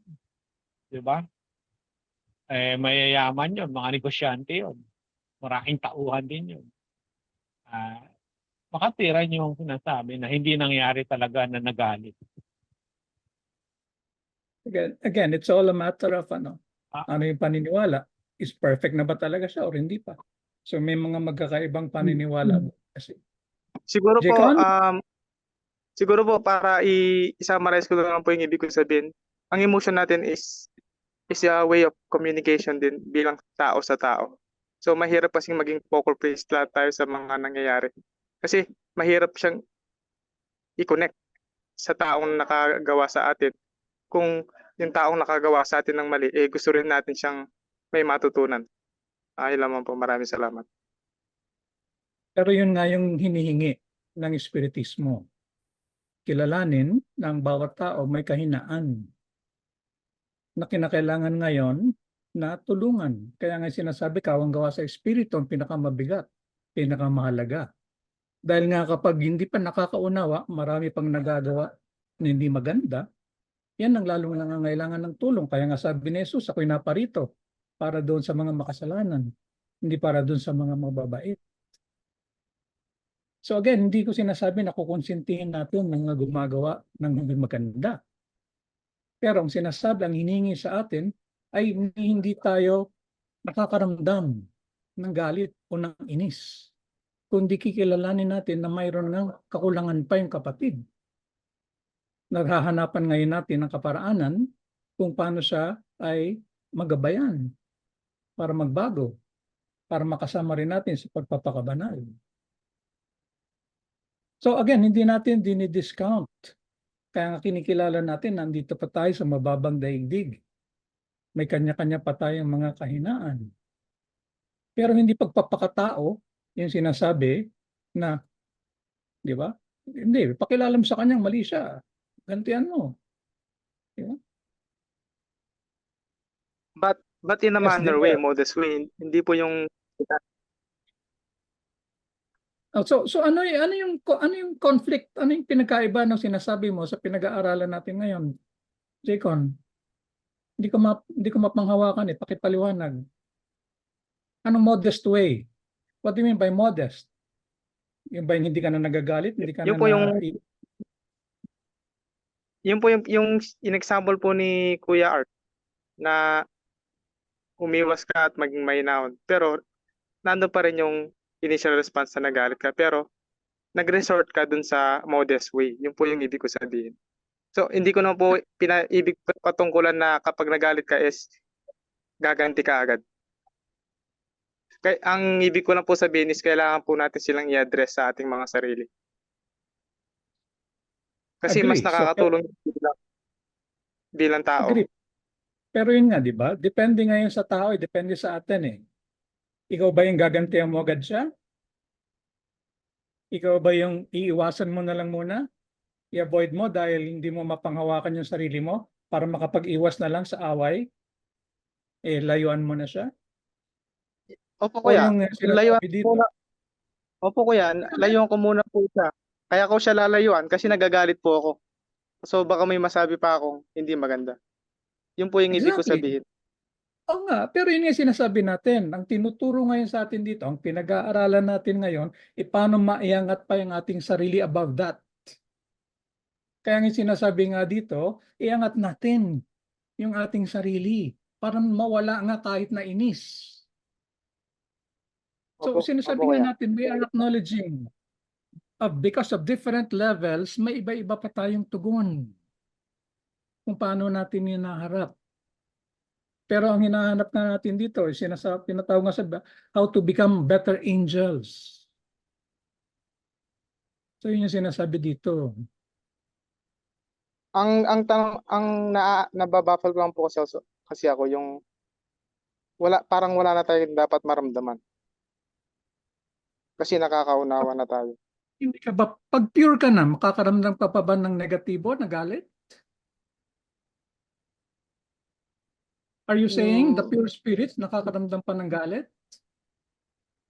Hindi po, kaya nga po sinabi ko po is habang nasa katawang laman tayo kahit gaano kalawak yung ating pangunawa sa buhay is habang nasa katawang laman tayo katulad ni Jesus, malawak na yung pangunawa niya. So, yun po yung gusto kong sabihin. Okay. So, Sister Sor, Na ano ibig mong sabihin? mahirap siyang dapat wala tayong maramdaman. We Well, are not magagawa mo siguro yan saying, kung we are not saying, Jaycon, na we can do it already. Pero yun nga yung advocacy natin. We are aiming for that. Sister Sor, alisin natin ang hypocrisy sa sarili. Anong ibig mong sabihin? Hipokrito ba tayo na nagnanais tayong pabanalin ang ating sarili? Kay paliwanag, ano ibig mong sabihin? Yung yung sakay ko lang sa gustong palabasin ni Bunso is dahil gusto niya i-emphasize na normal lang sa atin ang may reaction na ganyan. Kung magalit ka man, tulad ng pinapaliwanag ni Art na modesty lang ang expression and everything. Yun lang yung gusto niya sigurong pinaka-deep na i-imply sa atin. Kasi normal lang sa atin that even Jesus is nagalit or ano na pinapaliwanag niya Hypocrisy. yung reaction. Ngayon, dahil yan nga ang advocacy, ang matutunan yung ganito ganyan. So, nagiging conflict lang sa inyong dalawang paliwanagan kasi nga ini-insist mo agad yung ano, sa siya naman, sa makatotohanan na nagpapaliwanag lang na normal lang yan dahil kahit ikaw mismo sa sarili mo nakakaramdam ka ng mga ganyang feeling, hindi mo agad nakukuha in a first instinct na ipagdasal agad kinagabihan, ipagdarasal mo agad ako na ganito ganyan, di ba? So sa katotohanan lang, hindi natin nagagawa yung mga sinasabi natin. Pero alam ko na iyan ay dapat at kaya natin pinag-aaralan. Yun lang po So yun. where's the hypocrisy? Yun nga yun di ba? Yung bang, para bang ipokrito tayo na kapag ngayon na pinag-aaralan natin to, sa tingin mo ba pagka na-visit ka sa akin, ipagdarasal mo agad ako mamayang gabi? Para sabihin mo na pagka nabibisit ka sa isang tao. Siyempre, di ba, modest way na kumalma ka muna, iayos mo muna yung ano mo. Alam mo sa sarili mo may galit ka, pero pinakalma mo muna yung sarili mo. Tulad na sinasabi ni Art, di ba? Pakalmahin mo muna yung sarili mo, iwas ka muna. Yun ang modest way na ano. So, alisin natin yung hypocrisy sa sarili natin habang pinag-aaralan natin to. Tanggapin natin ang katotohanan na ganito ganyan. Ngayon, saka lang natin i-input sa sarili natin, ito pala dapat nating gawin or ganito ganyan. Kasi parang ang dating agad ng ano natin, tayong mga espiritista, tayong mga ganito, ganyan-ganyan. We're not saying that. I know, Is anyone kaya here- nga, is anyone here inaano natin na ang pag-aaral natin bilang espiritista is ini-implies agad natin na kababaan, kanon. Pero sino sa atin ang totoong mababang-mababa at natatanggap ang kababaan ng ganun-ganun na lang kapag ka nabibisit? Pero yun nga, is anyone here claiming that they're already above anger? Wala pa naman, di ba? We're just discussing here what are our aims. Kaya normal lang yung Our- reaction ni Bunso. Parang gano'n yung pinapaliwanag niya. Well, anyways. Brother Paul, may nais ka pa dagdag? Oo, at tungkol na rin sa mga pinag-uusapan at diskusyon natin. Ito nga, inilalatag lang natin no, yung roadmap to purity. No? Roadmap lang ito. Ito yung dapat na puntahan natin. No? Hindi naman natin talaga sinasabi na gano'n na agad tayo. Pero hindi ito kahit po ituhan na matatawan. Kasi inilalatag lang natin na ito yung dapat.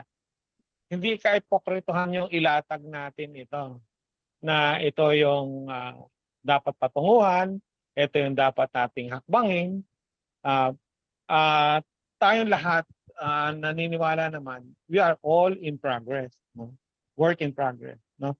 Ganon din naman ang ating Apostol Pablo na sinasabi meron akong tinig sa na hindi ko maialis sa akin napagkakilala ko na mabuti ang kautusan. Ibig sabihin kasi nalalaman niya na mali yung ginagawa niya, na may kahinaan siya. Tayo din ganun din. Kung hindi natin inilatag yung mga kabutihan na dapat nating gawin, paano natin masasabi na mali tayo? Mali tayo na may kahinaan tayo. Kasi kinakailangan malaman talaga natin kung ano yung kautusan. Ang kautusan, ang pag-ibig ay hindi nayayamot. Kung nayayamot tayo, may pag-ibig pa ba? Kaya ang tunay na pag-ibig hindi nayayamot. Tayo nagagalit pa, higit sa nayayamot yun, naiinis. Ibig sabihin, wala pa talaga sa atin. Hindi pa tayo. Kaya lang, dapat natin talaga ilatag na sabihin at unawain na kinakailangan tayo talagang hindi dapat nayayamot o nagagalit. Roadmap, ito hindi naman natin sinasabi sa ating mga sarili na tayo ay hindi nagagalit. You are all work in progress. Tayo may kahina. Kaya palagi kong binabanggit, hindi tayo hahatol. Hindi tayo titingin sa puwing ng iba.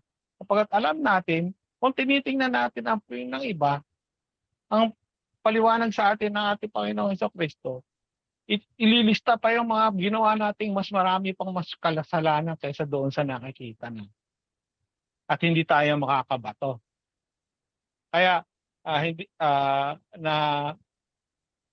dapat kaya talaga na iaambit talaga natin kung sa atin man ay mayroong nagdudulot ng sama ng loob o para tayo ay magalit. Uunawain naman natin, inuunawa natin sa ating katuroan, bakit ako nagalit? Ang unang-unang kadahilanan, kataasan. Pangalawa, kamangmangan. Kasi hindi pa natin alam yung tama Kataasan, kung nasaktan ang ating damdamin, sinabi tayo yung mali, ano ba isinisino agad natin? Ano ba pinag-aralan mo para sabihin akong mali? Ano na ba naabot mo para sabihin mo akong mali? Di ba? Kataasan na yun din na maituturing. Sige bro. Kasi diyan yan yung pride sa kamangmangan. Sige, yun lang muna. Okay, thank you. Pwede po ako Yes, sister, go ahead. So that, maging example ko po ay yung halimbawa yung kuminsan yung inis natin o galit ng konti lang sa ating mga anak kapag may ginagawang hindi mabuti na nakakaramdam tayo ng galit o hindi naman yung yung masyadong galit na galit kundi yung inis sa ginawa nila kasi meron tayong panuntunan na inilalatag sa kanila na ito ang magandang daan, ang matuwid. Pero kadalasan nga sa mga anak ay nagkakamali. So yung pagkakamaling iyon, hindi naman natin gagantihan yung ating mga anak kung hindi pagsasabihan kung ano ang dapat pa uli. Yung hindi naman ito yung hindi gagantihan, kundi yung sabi nga in a modest way ay paalalahanan, ididil sa gayong paraan po para para matulungan din sila. Parang yun po ang pinakamalapit kong maipapaliwanag tungkol sa ating pinag-uusapan. At saka yun pong sabi nga work in progress tayo lahat. Ay yung isang po sa Bible na nung ako ay bata pa, ako ay nag-iisip na parang bata, gumagawa na parang bata. Ngunit ngayon ako ay matanda na, iniwan ko na ang lahat ng iyon. So yun po ang ating nilolook forward, yung tayo matanda na sa pag-aaral at iniiwan na natin yung pagkabata natin. Yun lamang po. okay, thank you very much po, Sister Le. Sige, so let's move forward na siguro, no? Para makarami ng isa pa. Brother Art, kani susunod? Okay, Share yes. ko lang yung screen. Go ahead, please. For the enemies of Spiritism. Blessed are the meek, for they shall inherit the earth. Blessed are they which are persecuted for righteousness' sake, for theirs is the kingdom of heaven. Blessed are ye when men shall revile you and persecute you, and shall say all manner of evil against you falsely for my sake.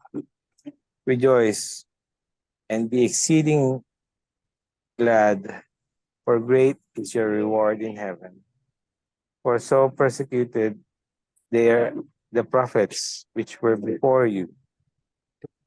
And fear not them which kill the body, but are not able to kill the soul, but rather fear him which is able to destroy both soul and body in hell. Preface. Of all the liberties, the most inviolable is that of thought, which includes the liberty of conscience. To cast a curse against those who do not think as we do is to demand that liberty for ourselves, but refuse it to others, which is a violation of the first commandment of Jesus, which is that of charity and love towards one's neighbor. To persecute others for the beliefs they profess is to attack the most sacred right of man, which is to believe whatever he wishes and to worship God as he sees fit. To compel him to practice exterior acts similar to those we ourselves practice is to show that we are more attached to the form than the essence, and to appearances rather than conviction. Forced renouncement will never produce faith. It can only make hypocrites. It is an abuse of material power, which does not prove the truth. Truth is sure of itself. It convinces and does not pursue, because there is no need. Spiritism is an opinion, a belief, even if it were a religion. Why should its adepts not have the liberty to call themselves Spiritists, as do the Catholics, the Jews, and the Protestants, or the participants of this or that philosophical doctrine, of this or that economic order? A belief is either true or false. If it is false, it will fall by itself, seeing that error cannot stand up against truth when intelligences are enlightened. And if it is true, then persecution will not make it become false. Persecution is the baptism of all new ideas that are great and just. It grows with the development and the importance of the idea. The fury and wrath of its enemies are in direct proportion to the fear it inspires. This is the reason why Christianity was persecuted in the past, and why Spiritism is today, with the differences, however, that the former was persecuted by the pagans and the latter by Christians. It is true that the time of bloody persecutions is now past. Nevertheless, if today they no longer kill the body, then they torture the soul, attacking it even in its most intimate sentiments, in its most dear affections. Families are divided, exiting mothers against daughters, wives against husbands. Even physical violence is not absent. The body being attacked through the lack of material necessities by taking people away from their means of livelihood, thereby attacking the believer through hunger.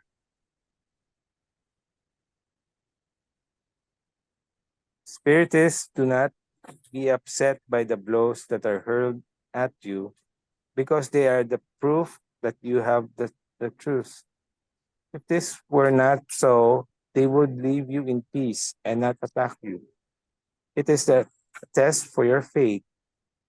Since it is through your courage, resignation, and perseverance that God will recognize you as being one of His faithful servants, on whom He is counting us from today, to give to each one the part that rests with them according to their works.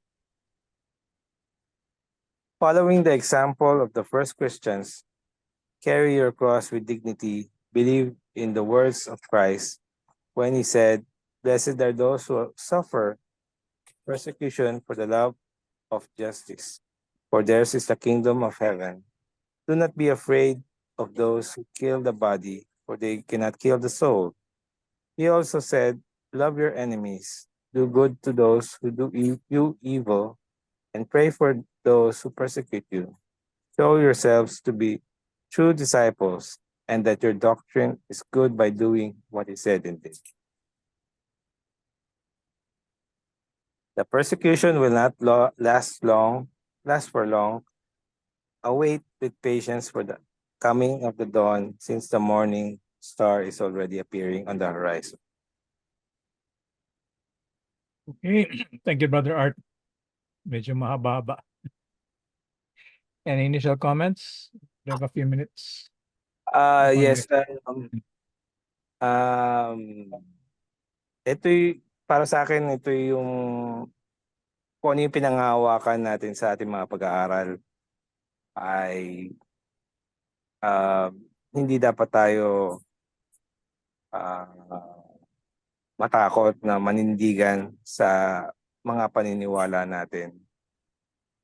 Sabi nga dito ay yung katotohanan, hindi ito kailangan ipagpilitan. Kung totoo talaga yan, kaya niyang i-defend yung sarili niya. Baga, kasi kung mali yung paniniwala mo, madali lang itong patunayan.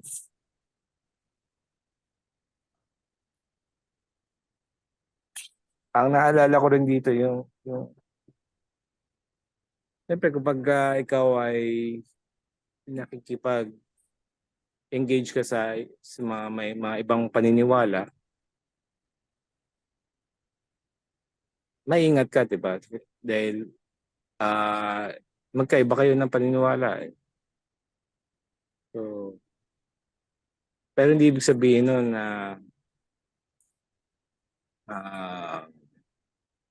na dapat ka matakot o dapat ka huminto sa pagpapalaganap ng iyong paniniwala.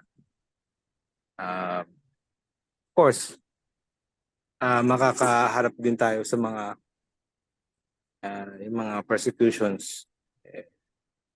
Normal lang naman to kasi ang tao pag hindi natatanggap, they will try para ihinto kung ano man yung ginagawa mo. Gagawin nila yung sasaktan ka hanggang doon Although malaki na yung pinagbago sa panahon noon, sa panahon ngayon. Dahil noon, talagang pinapatay talaga nila. Ang sino mang nagsusulong ng isang paniniwala. Sa panahon ngayon, wala naman ako masyadong nakikitang mga ganyan parang holy war. Kung saan ay napakaraming pinapatay. Pero yun nga, for me, talagang kinakailangan mag-undergo sa process na to lahat. dadating talaga na ang point na matetest din yung faith mo dun sa pinaniniwalaan mo. So, yun lang siguro ang nais ko sabihin. Thank you very much, Brother Art. Brother Paul? Katakutan daw natin yung pumapatay ng naghihiwalay sa naman ng spirito. Ay huwag nating katakutan yung kamatayan, no? Yung kamatayan ng physical body. Katakutan natin yung pumapatay doon sa diwa, no? Sa consciousness ng bawat isa. Yung kasi habang daw tayo nagpapalagana or gumaganap ng tungkol, madami daw tayong persecution. Makakatagpo daw tayo, makakaharap daw tayo ng mga pagtuligsa. Lalo na yung hindi na yung kamatayan ng unang-unang uunawain natin dito. Maunawaan natin dito sa sinabi na ito na hindi tayo dapat mamatay matakot sa pagpatay doon sa katawang laman, sapagkat alam naman natin na may patuloy ang buhay, na may reincarnation, na bawat pag-reincarna natin ay pagsulong. Yun yung kaya hindi dapat natin katakutan daw yung kamatayan na pumapatay sa katawang laman. Ang pumapatay ng espiritu, yung diwa o yung consciousness o yung mga kaunawaan, yan ang katakutan natin. Kasi yung mga maling turo, mga belief na sinauna na hindi maituturing na katotohanan, na kung kaya tayo nagdadala ng mga kaunawaan ay upang bakahin yung mga kamangmangan at ilagay yung katotohanan, sapagkat yung mga kamalian pumapatay nga naman ito ng diwa, ng tunay na moralidad, tunay na kautusan, tunay na kaliwanagan. Pagka hindi do katotohanan, nawawala yung katarungan, nawawala yung pag-ibig, nawawala yung mga kahulugan na tunay na walang hanggang pagpapatawad. Kung mananatili daw ito yung papatay sa mga kaunawaan, sa mga espiritu. Na yan ang dapat natin katakutan. Kaya huwag tayo matakot na ipagpatuloy yung simulain at pagkapalagana, yung mga persecution, mga pagtuligsa. Huwag natin katakutan. Sapagkat mas mahirap nga naman kung maraming maililigaw ng mga maling kaunawaan at mga kamangmangan, mas madaming mamamatay sa diwa nito. Thank you very much, Brother Paul. Tinuel, go ahead.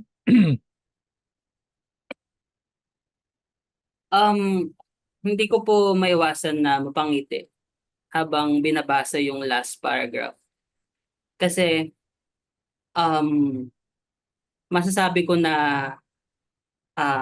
may gabay talaga tayo sa pag-aaral, sapagkat nasasaksihan natin yung katotohanan ng kanyang ng ating mga pinag-aaralan. Doon sa pinakaunang paragraph pa lang, talagang andun na yung pinaka-ideya ng lahat. Walang nakakasikil o walang kayang magkulong sa kaisipan nating mga tao. At nakikita natin yan sa pagkakaiba-iba ng ating mga pananaw sa ideya na binibigay sa atin ng ating pag-aaral. Ang sinasabi sa nabasa po natin ay pinipersecute o maaaring hinahadlangan ng hindi natin kasama sa kapaniwalaan yung ganitong mga uri ng pag-aaral. Pero gusto kong dalhin yung ideya na to sa bahagi na wag na nating isipin yung ibang hindi natin kapaniwalaan. Subalit dito na tayo sa ating pangkat na kung saan yung mga ideya mga prinsipyo na ating pinag-aaralan, meron tayong pagkakataon na hindi nagtutugma at hindi iisa yung ating naiisip sa bagay na yun. At iyon yung kagandahan sa atin sapagkat meron tayong kalayaan na i-test at palawigin pa yung kaisipang yun at yung pagpapalawig natin na yun yung maging daan sa ikatututo pa nating lalo. At katotohanan, yun yung magpapatunay na napakalawak nga ng ating pag-aaral. Siguro yun lang po yung aking may babahagi. Okay, thank you very much. So it's already 10. Excuse me. So we'll begin again with this kasi I think it's very important, ano? So sa susunod na pag-aaral natin, we'll start again with itong number 51. Okay? So thank you very much sa lahat ng nakibahagi sa ating pag-aaral ngayong gabi. So marami na naman po tayong napakinggan at sana ay ating manamnam sa ating pagtulog. Ipagpatuloy natin yung ating pag-aaral dahil nga tinuturo sa Espiritismo na ang espiritu natin ay patuloy na nakikipag-ugnayan habang natutulog ang katawang laman. So maganda kung ating baonin itong ating mga pinag-aralan ngayon at ating ikonsulta sa ating mga spirito protectores habang natutulog yung katawang laman natin. So thank you very much po sa lahat. Dinwell, pwedeng mag-request sa iyo ng closing prayer. Sige po, ayan. At tayo po ay manalangin. Magpalang Ama, kami po ay Thank you. nagpapasalamat sapagkat binigyan mo kami ng pagkakataon upang magkaroon ng ganitong uri ng pag-aaral. Nawa yung mga prinsipyo at kaisipan namin pinag-aralan sa ngayon. Nagbigay man ito ng nagsilang man ito ng panibagong kaisipan sa amin ay naway yung mahalagang bahagi ay manatili sa amin at yung mga bagay na hindi dapat manatili ay sadyang at hindi naayon ay hindi dapat manatili sa aming kaisipan. Ikaw nawa ang magbigay sa amin ng kalakasan, ng malinaw na kaisipan. Gabayan mo kami sa pang-araw-araw naming gabayan. Ito aming samdalangin sa Panginoong dakilang Maestro Jesus, siya nawa. Amen. Sana. Thank you very much, Dinwell. Okay, good night, everybody. Thanks again for joining. Good night. Sister Emilu, thank you. Colette, Good night, everyone. Thank Abby, you. thank you very much. Nice one. Happy again. Good night, good night.